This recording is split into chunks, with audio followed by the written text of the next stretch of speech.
ሁለተኛ ግን እንዳትይሽ ማርያምን የምሬ ነው። በቃ ምንም ነገር ይፈጠር ሀገር ለቀሽ ምናምን እንዳትይጂ ሰማሽኛል?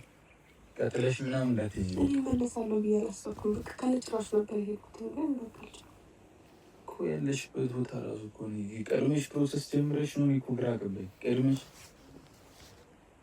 ቀድመሽ በቃ የዛኔ ቀድመሽ ስንጣላ ነው እንጂ ድሮም ታውቃለህ እኮ የመሄድ ፍላጎት እንደነበረኝ። ይሄ እኮ አሁን ዛሬ የተጀመረ ፕሮሰስ አይደለም፣ በጣም የቆየ ፕሮሰስ ነው።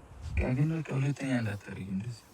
እኔ ከአንተ ጋር የመሄድ ነበረ እቅዴ ነበረኝ፣ ግን አንተ ደግሞ የምታፈቅር መስሎ ስላልተሰማኝ ብቻዬን ሄድኩኝ።